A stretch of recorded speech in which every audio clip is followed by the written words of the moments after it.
Today. If you don't know me, I know a lot of you in the crowd, but if you don't know, I am from the Wishick area. So it's always exciting when I actually get to come back here to speak. We do presentations all over North Dakota. We have been recently in Louisiana. We're headed to Montana here soon. So it's really exciting when we get to be actually back here, and especially in this area. So thank you guys for having me here with you today. I do just want to say a few things before we jump into this topic. Human trafficking is a heavy topic. I know that, but it's also important that we have the discussion of what it looks like. So please know that the things I'm sharing with you today and the information that I'm sharing with you is not to make you feel uncomfortable or trigger you in any way, but I also want to be realistic in regards to what this looks like. So please know that as we get started. The other thing I would say too, if you have any questions, please don't wait till the end. You can ask me questions at any time. So please feel free to just raise your hand if you have something you want to share or just a question that you have. So with that, we'll go ahead and get started. Okay, I got to turn this on. There we go. Okay, so I got started in this topic of human trafficking back in 2006. At that time, I was an undergrad at the University of Mary, and we had a professor say to us, if you go to this guest speaker, you can get extra credit. I was definitely one of those students that liked extra credit, so of course I went to this guest speaker. So that guest speaker just happened to be talking about human trafficking, also known as modern-day slavery. So that led me over to Guatemala, and while I was in Guatemala, I experienced my first case of human trafficking with a little girl named Anna. She was 8 years old at the time, and she was trafficked from a brothel, from El Salvador to a brothel in Guatemala. And while at that brothel, she was repeatedly sexually abused over and over again.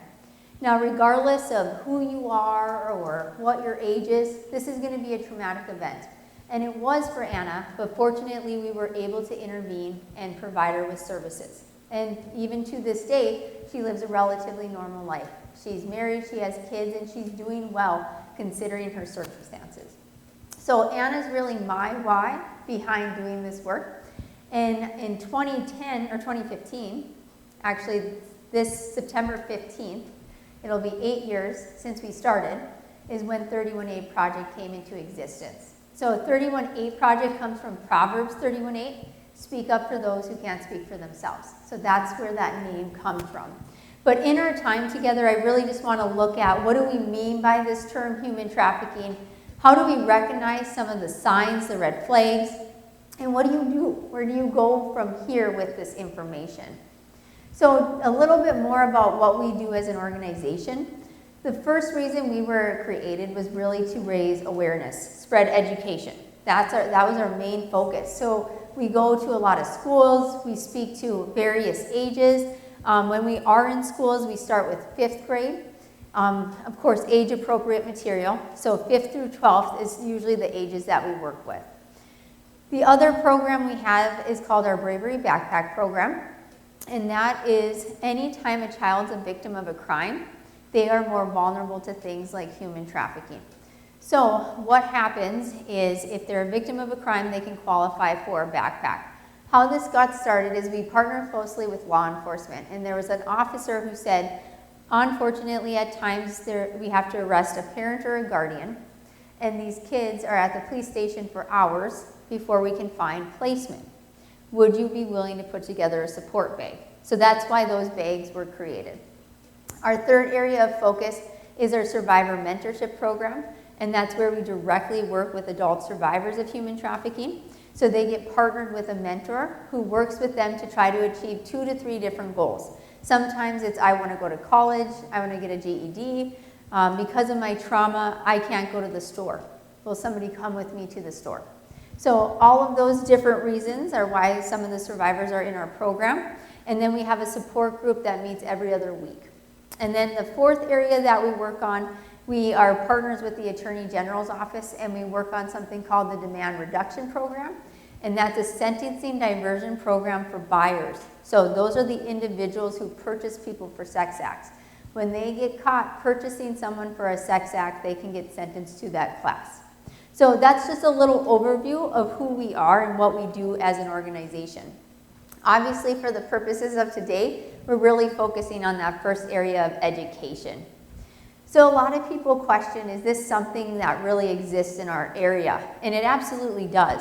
So here's a quote from an agent in Homeland Security. Traffickers like to work underground. They don't necessarily want to work in big cities. They are drawn to small towns because they feel like they won't get caught.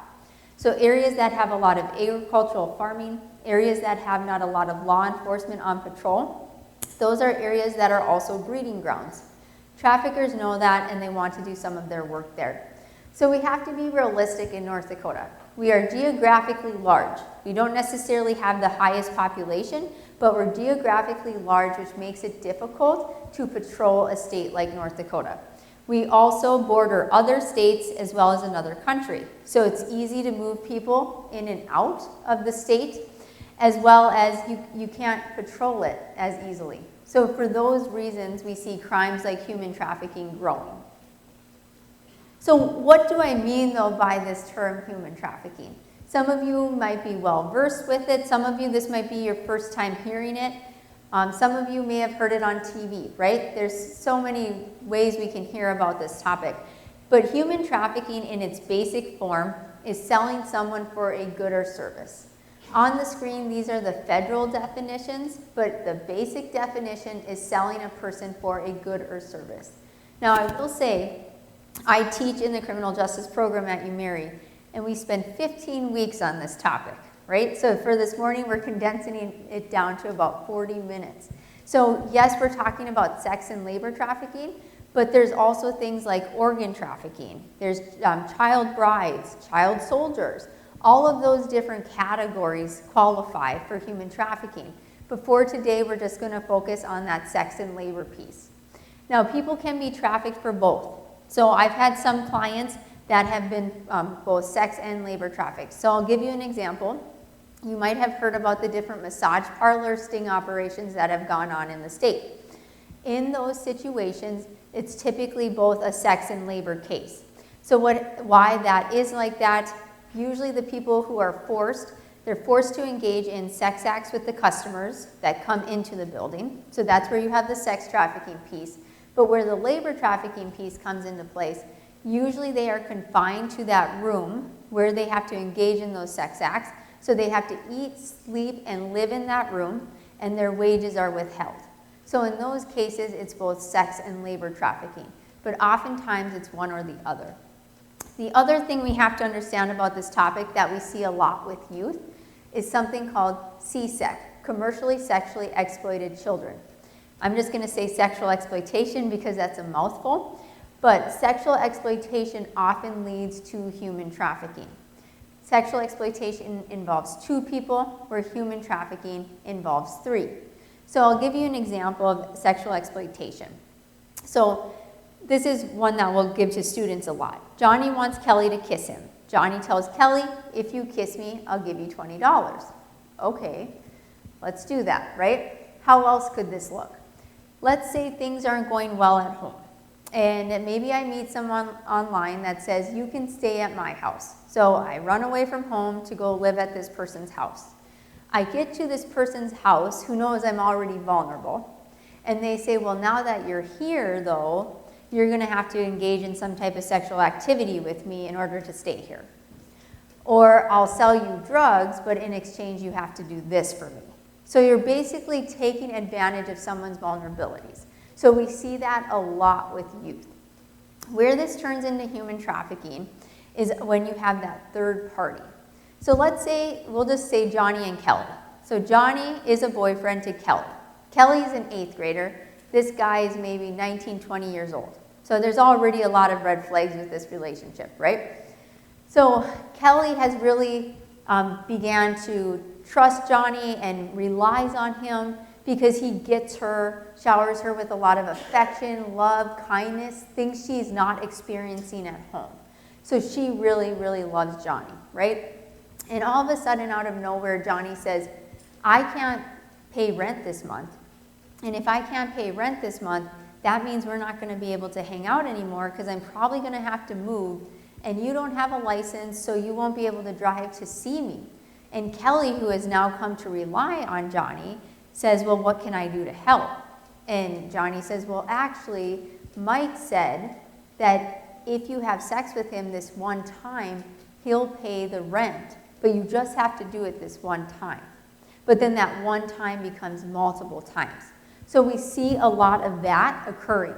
But do you see the difference where in sexual exploitation you have the two people, where human trafficking, in order for it to exist, you need to have the trafficker, you need to have a victim, but then you need to have a buyer.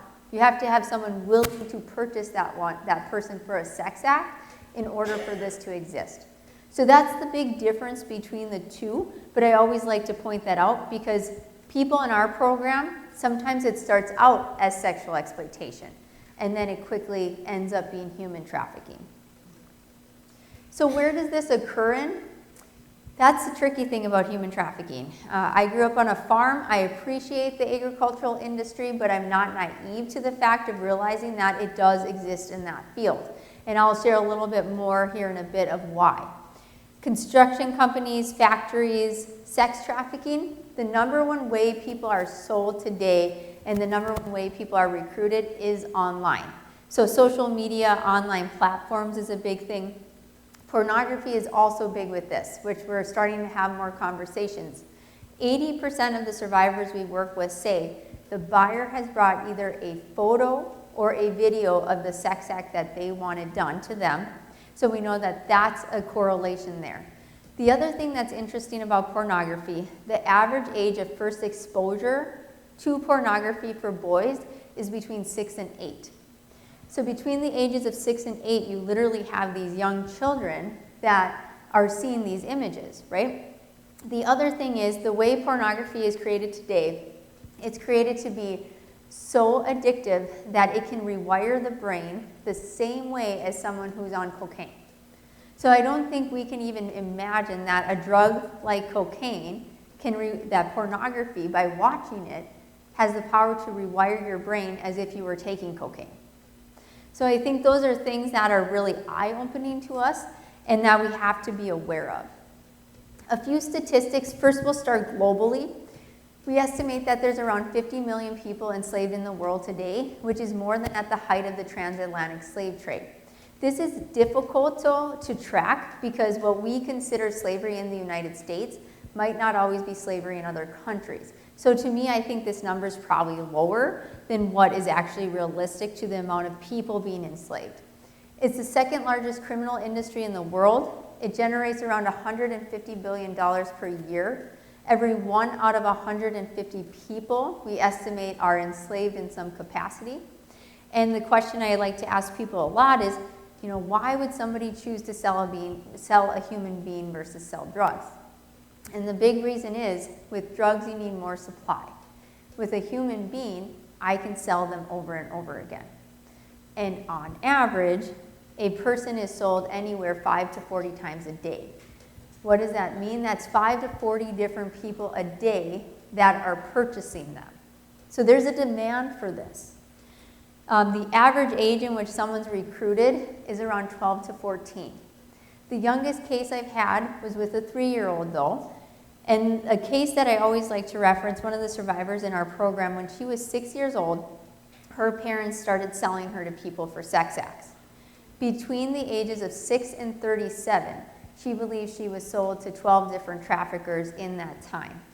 At the age of 37, she was able to finally get help.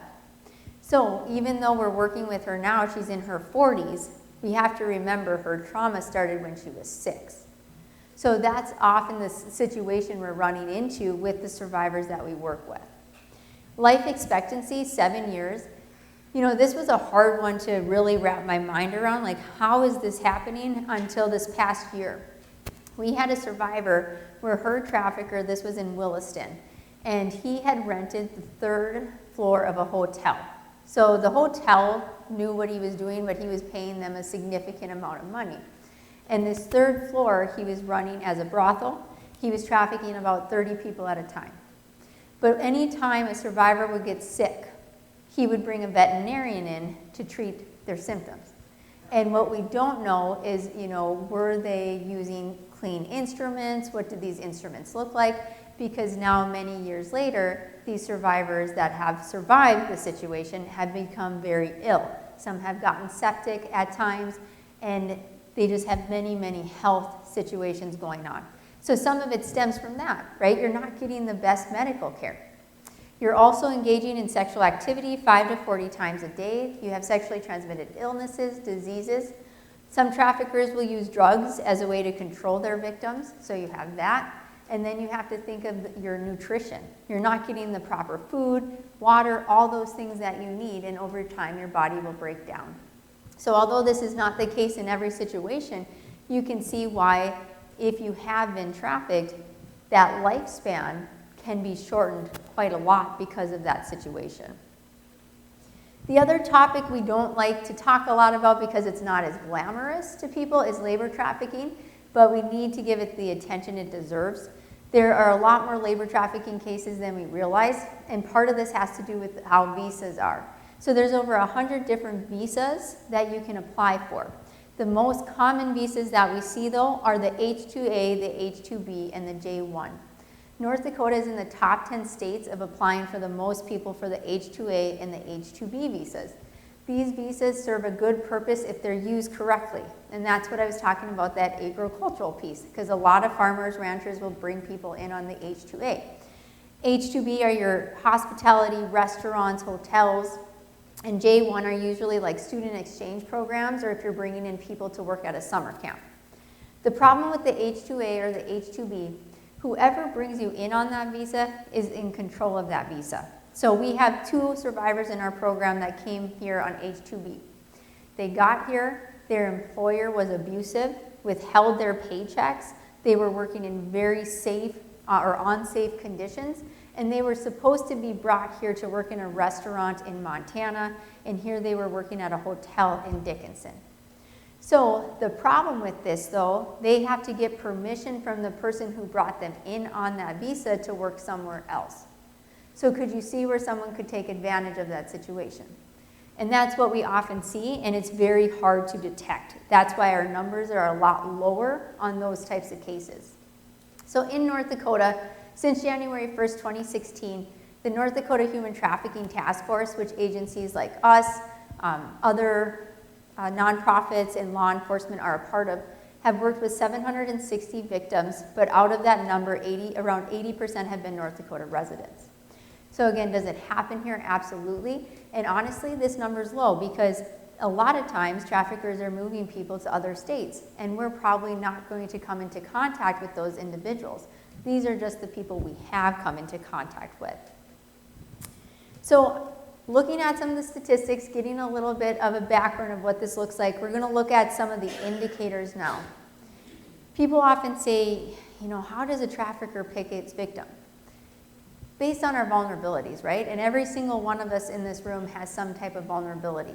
However, are there certain vulnerabilities that make us more susceptible to things like human trafficking? Absolutely. So I often tell the kids, if I post online, my life sucks, my parents don't get me, I have no friends. If I'm a predator online, you are a great target, right? So we have to be careful what we post online. That's a big thing. But low self-esteem, lack of social safety net, homeless or runaway, or even that desire to be loved and or respected in some way can be the things that make us more vulnerable. So we often tell people that. Other factors. Around 70 to 90% of the people we work with have experienced some type of childhood sexual abuse as well. So we know that that's a big indicator into this as well. And of course, again, all different risk factors on the screen. So who can be the trafficker? When we ask students this too, they often say it's the guy wearing a hoodie driving a white van. Because I'm sure they've seen that somewhere on TV, right? So in their mind, that's who the trafficker is. But that's the hard part, is anyone can be a trafficker. Right now, the most common type of human trafficking in North Dakota is familial trafficking. That's where the family member is the trafficker. So this is already a complicated crime. Now add to the fact when a parent, an uncle, an aunt is the trafficker. that's a whole nother layer of complication. So again, 50% know their trafficker in some capacity. It might be that family, that boyfriend, that girlfriend, that stranger, or a friend. The other thing though I want to highlight with this is, traffickers can be male or female as well, but I want to share a case example with you guys here as we get into this recruitment piece. Do you think human trafficking has to happen by seeing somebody in person? No. So I'm going to share a case that we had with you. We had this girl who, let me start with this way. There was this guy who started adding different girls on social media. So he added this particular girl on social media when she was in 8th grade. In that time, over the next 4 years, he would convince her to send some sexually explicit videos and photos of herself to him. It got to the point that he was literally watching her sleep through a webcam. Now keep in mind, you have a mom, you have a dad, and you have several siblings living in this house, but nobody had any idea what she was doing behind the closed door of her bedroom. Finally, her senior year, she was getting more and more uncomfortable with the things he was asking her to do. And he said, she said to him, I don't want to do this anymore. I'm going to be graduating this year. I just don't want to do this. And he said, if you don't do what I ask you to do, I'm going to start adding your friends and family on these social media apps, and I'll send them what you've sent me. So what do we do when people send us a friend request these days? We're often really quick to accept it. So of course, these friends and family started accepting these requests, and she panicked, went to the school resource officer. She was in a small town though. I want you to keep in mind, this isn't just a big city. This is a rural community here in North Dakota. This school resource officer brought a team together, and we were able to find out that this guy tracked his IP address to a different state. He was over the age of 40, a registered sex offender living in his parents' basement. He had created over 50 fake accounts that he was using to pursue girls all over the United States, to send them these videos and photos, and he would sell them.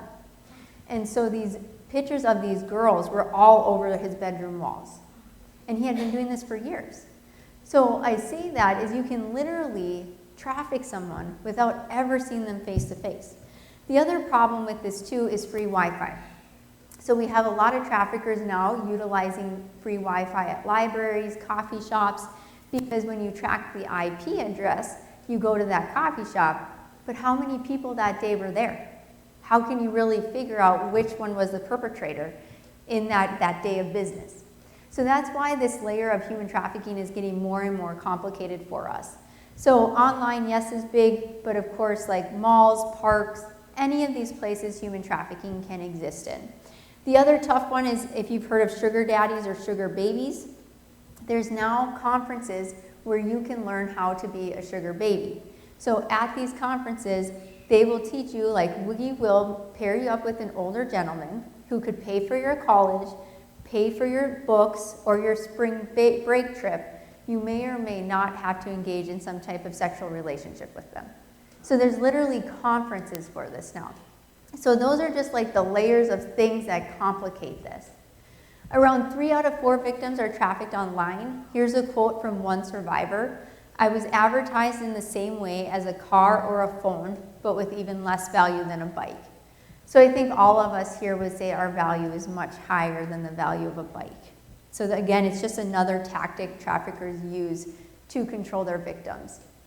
A study came out in 2019, and it was looking at how much time a parent spends with their child talking to them about social media safety. The average is 43 minutes in their lifetime. So when we think about this age of technology and the fact that we're giving kids all this technology at a younger age, we'll talk to them about all these different topics, but yet we won't spend more than an hour in their lifetime talking to them about social media safety. So again, those are another reasons why these problems exist. So I do want to show you, just want to check my time here.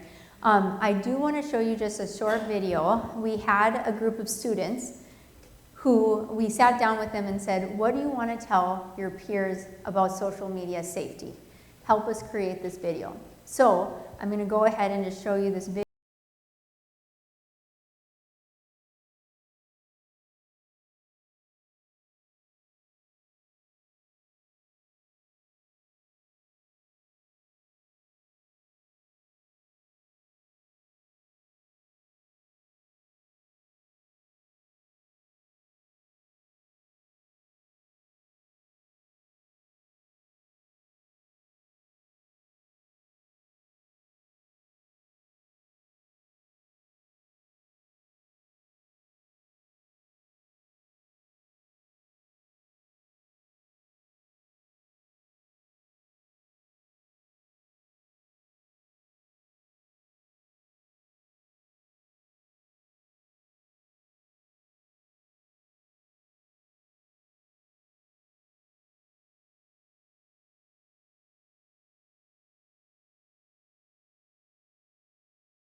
And we'll show one other one later where it's them talking to parents of how they can protect their kids.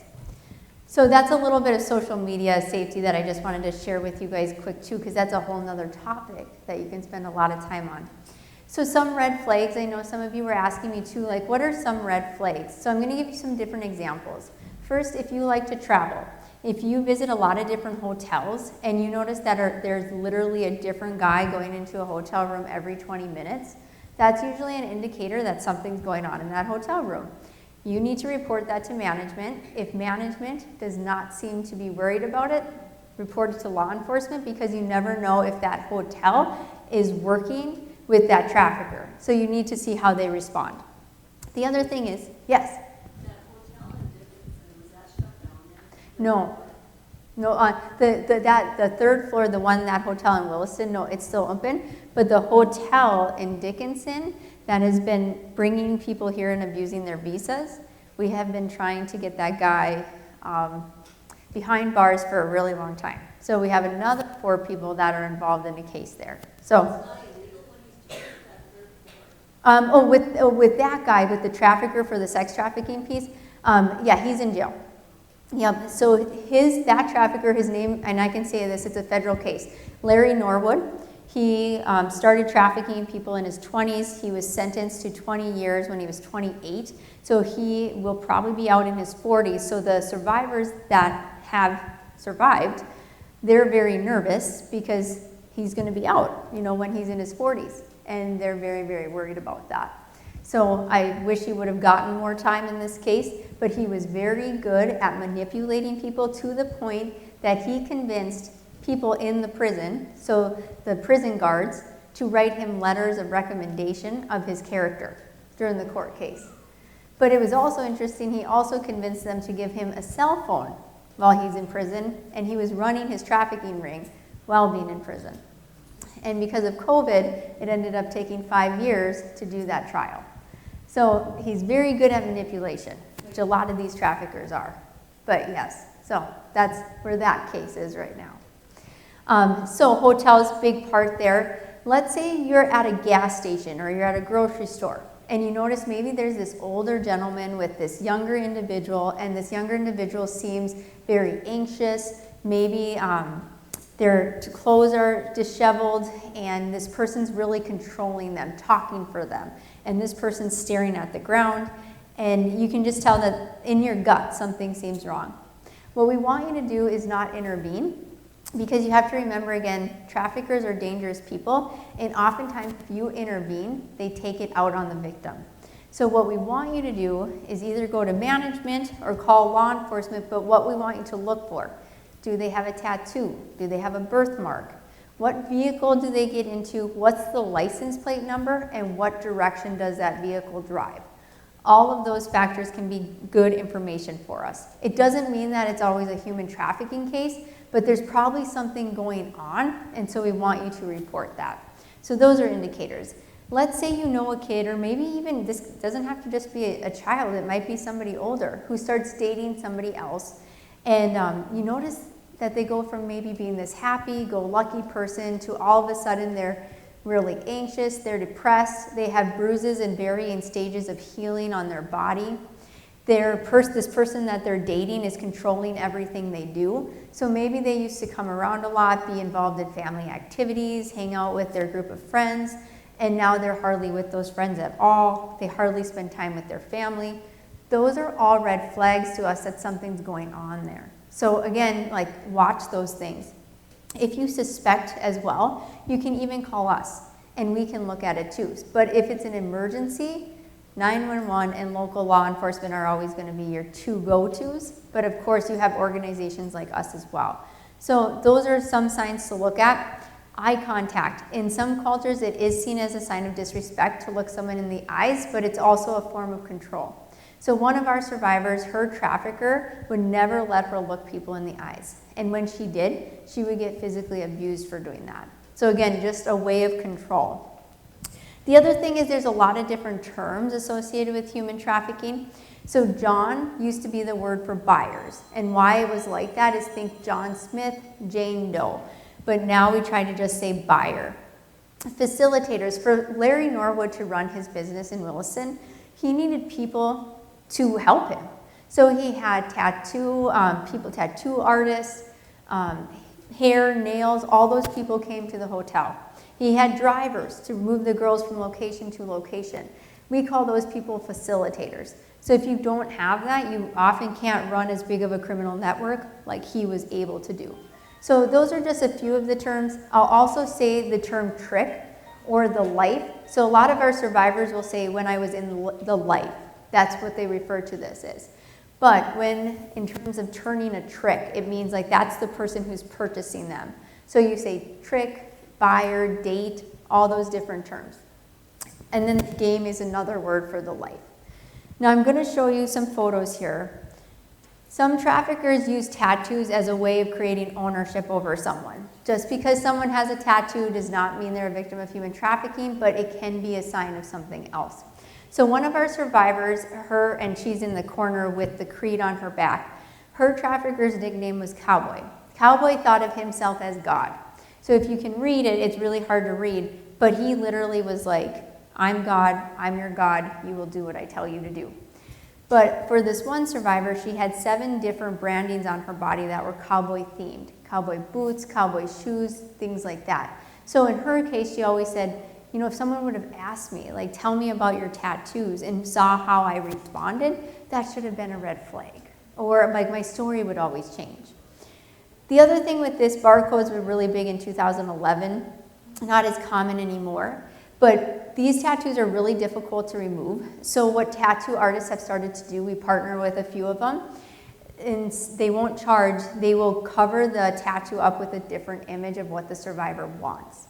So that's one way we've been able to do this, because it's very, very difficult to have a tattoo removed once it's on. And typically traffickers like to use black ink or really dark colored ink, which makes it, again, more difficult to remove. So we work with a lot of tattoo artists there. The other thing I'll just share too, there was a book written in the 1800s of how to purchase the proper slave. Fast forward today, if you want to learn how to become a pimp or a trafficker, you can go on Amazon and buy a book. So here's a page from The Pimp Game, an instructional guide by Mickey Royale. So you can literally buy this, and that's, again, another problem that our culture has seen when we talk about human trafficking. So just wanted to share that there. I mean, it's just kind of wild that that's even a thing out there.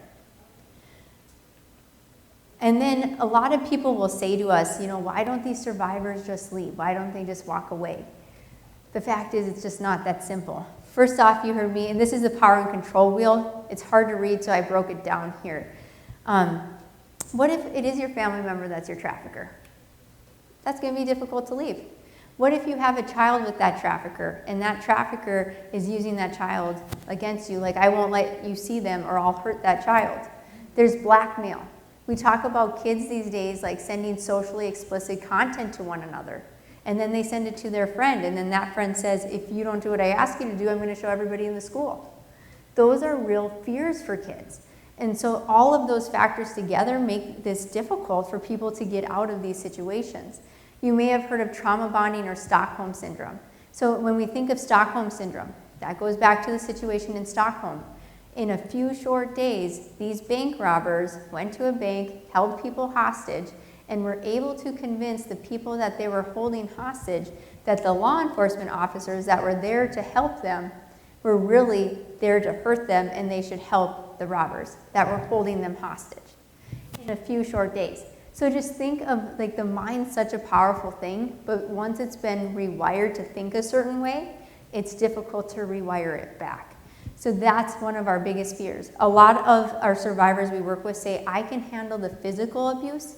It's the psychological abuse that's probably going to take me the rest of my lifetime to really get over. So that piece is really tricky. We've had survivors where they told somebody their story, and then that person said they deserved what was happening to them. Another barrier. There's a lot of fear and distrust. The person I told you about who was trafficked at the age of 6, her last trafficker was a law enforcement officer. Who helped her get out of the life, though? A law enforcement officer. So in every field, you are going to have good seeds, bad seeds, and that's part of this too. So all of those factors together, though, make this really difficult to leave. So on average, it takes a survivor about 10 to 12 times before they're able to really get the help they need. The other piece, too, is the lack of family and social support, education. Some of them have criminal records, like charges of prostitution. Larry Norwood was notorious for having the girls he was trafficking sell drugs that were laced. So in one of the cases, one of the girls that we work with, he had her sell drugs to another person, and that person ended up dying. Who do you think got blamed for that? She did, right? And so we had to work really hard to explain what that situation was and what it looked like. So those are factors that are tricky. I always say from a faith perspective, we can do better. Like when somebody comes into your house of worship, it's not our job to judge them, to say you're not welcome here. Instead, be there to welcome them and don't judge them because you think you know them, because that could be something that changes their life forever. So we just have to do better as a community and as a society to welcome people, but to also be like, I'm here for you. I'm not going to judge you, because for a lot of survivors, they're not going to rely on you until they know they can trust you. And once they know they can trust you, they'll keep coming back, but they're going to test you to see if they can trust you first. So those are all things that we need to do better. It's also something I like to share with people. It can be very difficult for survivors to share their story. So we sat down with some survivors, and here were a few things that they wanted to share. I will say, but for other survivors, sometimes sharing their story is very helpful. So it just depends. So think about things from our point of view. Never say you understand because you haven't been there, but still try to put yourself in our shoes. Language counts. The words you use make a difference. Calling us prostitutes hurts us. We may act hard, but we have to have the wall up for survival. Deep down, we know we need help, and we need more information about your services.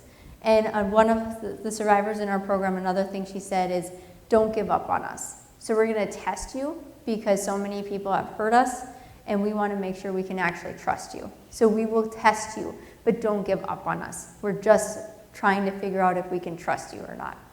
So those are all things we like to share. We are having a publication coming out here in October that's going to feature, Tyler, is it five different survivor stories. And that's just, it's part of their healing journey, but you're going to really get an in-depth look of what their situation. So that's coming out October 7th. So as we go into this last part of today, because I know I need to be, oh my gosh, okay. I know we're close on time, so I'll wrap up here in like the next 5 minutes, but I just want to share some next steps with you. And I wanted to show you one last video. It's just a little over a minute on the same kids on information for adults. And Tyler or whoever, thank you. The sound of freedom is a good Yep. Yes. It probably seems like the world today is totally different from when you grew up, but it's all new for us too. We're still learning. I want to have freedom, but I need your help to know how to set boundaries. Human trafficking has no boundaries. It takes place in big cities and rural communities and affects every age, race, and gender. Traffickers look for vulnerabilities, like kids who are lonely and want to feel like someone cares about them. It's up to parents, guardians, and caregivers to let us know that we're not alone. So how can you connect with us? Ask questions and pay attention to what I say. Be invested in my interests. Notice changes in my friend group. Set rules for how I spend time online. If it seems like you're too busy to care, I might reach out to someone else instead. Someone safe, or someone that you might not even know about. Traffickers know how to build trust and break down safety nets. Let me know it's okay for me to talk to you and ask questions. It might be hard, but having these tough conversations makes our relationship stronger and keeps us safer. Just by talking about it, we can help prevent human trafficking.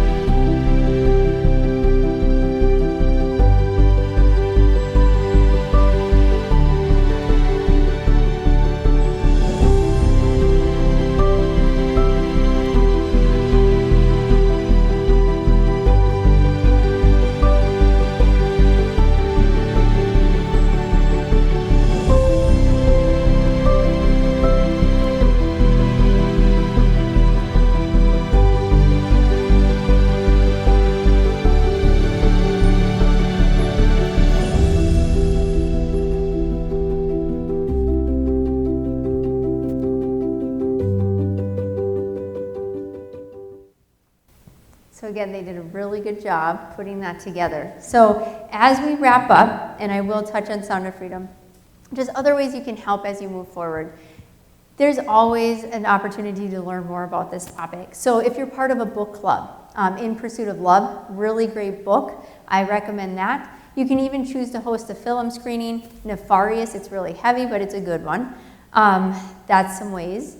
Here are some of these other resources. So In Pursuit of Love, like I mentioned, really great book. If you have children, grandkids, Good Pictures, Bad Pictures. Those are great books for them. It's at their age level, and it talks about literally what are good pictures versus what's a bad picture.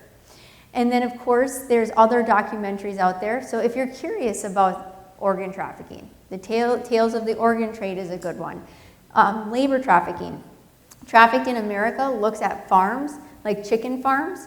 That's a good one. If you have a child that's into gaming, Interland is a good social media free game. It talks about social media safety. So that's another great book. NetSmarts has a lot of good resources as well, whether it's for human trafficking, exploitation, or just social media safety. And then National Center for Missing and Exploited Children, NCMEC, also has some really great stuff for kids as well. So all of these resources are listed on our website as well, so feel free to take a look at that, but these are just some of the ones that we recommend. Obviously in North Dakota too, there is one other line that you can utilize for reporting tips on human trafficking. This is operated by BCI, and it's the ndslick.nd.gov/human trafficking. With this hotline, you don't even have to put your name with it. So if you notice, the yellow house on my street has people coming and going all hours of the day. Okay, maybe that's a tip that you report. But definitely report those tips because they look at those tips every single day. So that's another great way to just report things in the community. There's also, sorry, I'm losing my voice, the hotline, but I would not recommend this, so it's weird I'm saying this, but it's out there. The reason I would not recommend it is because you're often on hold for hours, and they sometimes don't call back for a month. So if you have someone who's in urgent need, you need help sooner. I'll just take that off for a second. And I'll just shut it off. Okay, and then, I think it's the air, sorry. Here's the list of what's in the backpack. So here's for ages 2 to 12, and then ages 13 to 17. And then finally, we have an event coming up that I have to talk about, and that's our first soiree. So if you're in the Bismarck area during that time, we would love to see you come to that. We're going to have different survivors being featured at that event as well. And then finally, I know this topic of human trafficking is difficult to talk about, and clearly I sound like I can't talk anymore. Okay.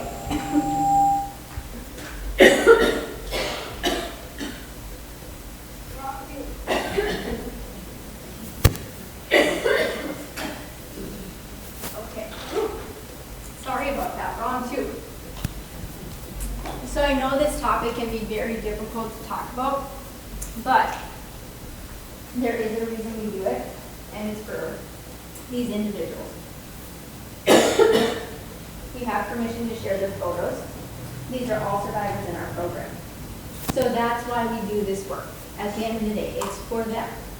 So that's why we're here. And like I said, I know this is a heavy topic, so I don't want you to leave the rest of the day thinking, man, the world's a real heavy place. Instead, I want you to feel uplifted, and I want you to know that just by being here, that you're helping us to spread awareness on this topic. And I want to show you a fun picture. We can't hear you. Oh, okay, I'll turn it back on. This is Grizzly. So, Grizzly is training to be our therapy dog.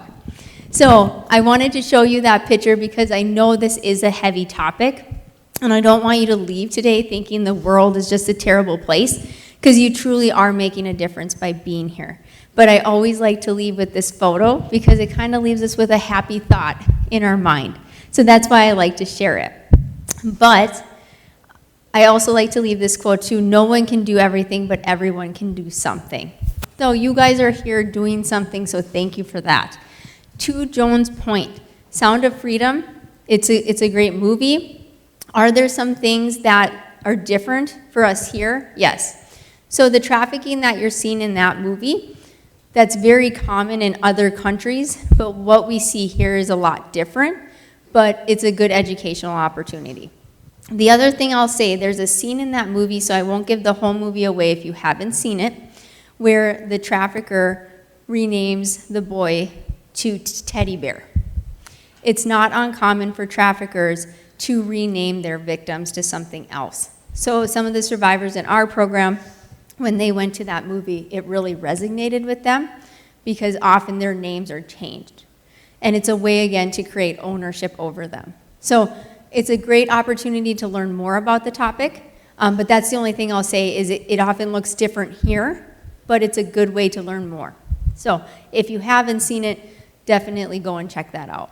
Okay, the thing that impressed me is that that the United States is a very, very human trafficking area, more so than the other countries. Mm-hmm. Yep, it is. It's very prevalent here, and it just continues to grow. That's the problem. The U.S. and then Asia are pretty closely related in regards to the amount of cases happening. Also, to see that movie, it took them 5 years so that they could end up, playing in the theater. Yes. Yep. Yes. There's been a lot of pushback with it, for sure. And they've overcome a lot of hurdles. So the movie is about Tim Ballard, who started an organization called Operation Underground Railroad. It doesn't really talk about that at all in the movie, but they're a great organization. We've partnered with them for our demand reduction program. So they have a lot of good resources too. So you can definitely check them out as well. But yeah, Tim Ballard, amazing guy. He was trained, that's the other thing we want to tell people. Tim Ballard was trained to do the work he does. He was in Homeland Security for a significant amount of time where he worked on sex crimes. That's what his job was. So it makes sense why he's doing the work he does. What I want to caution people though, we want to be careful that there's not like an uprising on vigilantes either, where there's people trying to rescue people out of situations that they don't know enough about, because then they can put themselves in danger. There was a period in Williston where we had people saying, I know that person's a trafficker, and then they would try to rip the people that were in their vehicle out of their vehicle. Well, first, you can't do that. We can't do that in the US. And second of all, that's not your job to do that, and you don't even know if this person is a trafficker. You're assuming because somebody said that. So that's the only thing, Tim Ballard was trained. So not that you can't become trained and do those things, but you want the proper training to be able to do it. So that's the only big things with that. In other words, your stuff that you do is very touchy. Mm-hmm. You have to have Yep. you have to do it by the law. Yes, because these cases are very difficult to prosecute, because with human trafficking you have to prove 3 elements: force, fraud, and or coercion. If they're under the age of 18, you don't have to prove all 3 elements, but if they're over, you do. So oftentimes, if the trafficker is also a drug dealer, we will often go after them for the drug charges, because they'll usually have to spend more time incarcerated that way than if we go off the human trafficking angle, because it's difficult to prove. The other thing is, can you imagine, as a survivor, having to testify against your trafficker in a courtroom? That is very, very challenging. So that's another reason why, if they have another charge against them, we'll go after them for that charge. Yes? So a scenario, for instance, if I notice or somebody notices somebody that might be being trafficked in our community, we tell the law enforcement in our town, they would take some action. Maybe they stop the perpetrator. Now we have a child under 18. Do we then know that maybe they'll be fostered, put into a foster Yep, care? usually they are put into foster care. Yep, that's typically what happens. And you know, I said familial trafficking is very common. So I'm just going to give you an example because it might just be something to be aware of, not saying it happens here. We had a husband and wife that's separated. And keep in mind, it can be male or female that are the traffickers, but in this case, it was the male. So the girl was in middle school. The weekends the dad had the daughter, he decided to sell her to his friends for sex acts to see how much money he could make. He was able to make a lot, so he started to sell her online. So again, it's like, are they having different changes of behavior after they're at this person's house? Or are they not doing well in school? Like, those are things we want to look at too. If you feel though, maybe you've reported it, I'm not saying here specifically, maybe you reported it and nothing's happening, I'm gonna encourage you to reach out to us. Like, we're gonna try to help and gather people. The Human Trafficking Task Force has navigators as well. 3 navigators. There's Jill Crone is in the east, Annalena Lundy's on the west, and the central region is Sarah Johnston. So those are good contacts too, and you can just go to their website. But if it's just not what's happening, what you expect to be happening, that's where that BCI tip line is really good as well, because then they're looped in too. But remember, 1/3 of cases are reported by the general public. So if you see something, we really want you to encourage to report it. Like, if it's in your gut, something's wrong. It might not be human trafficking. Maybe it's sexual exploitation though, or maybe it's something else.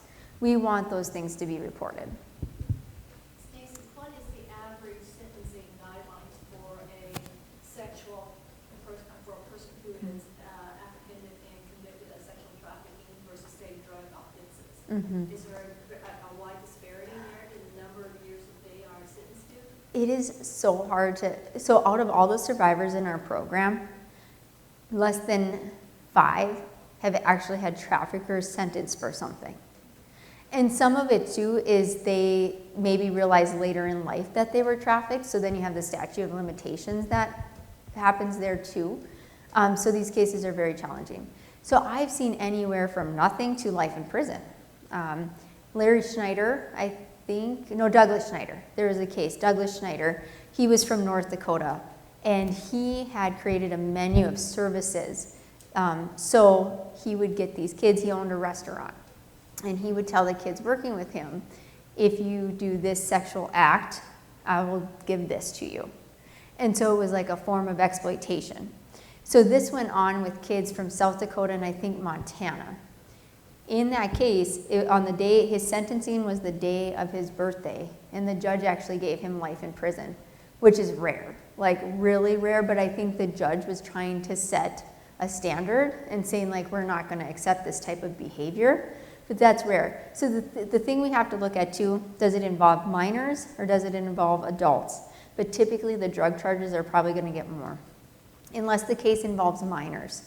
When we have adult cases, it is very difficult because you also have to get the judges to understand and the prosecution, because unfortunately for some judges, they're like, oh, it's just a prostitute. No, there's a whole different thing that went on here. And so you have to make sure that they understand that piece too. And it's same if a jury is involved. So sorry, I don't have a direct answer because it really differs. Also, I have Yeah. a follow-up question. Are the sexual traffickers, when they are convicted and served time, do they then have to register as a sexual offender?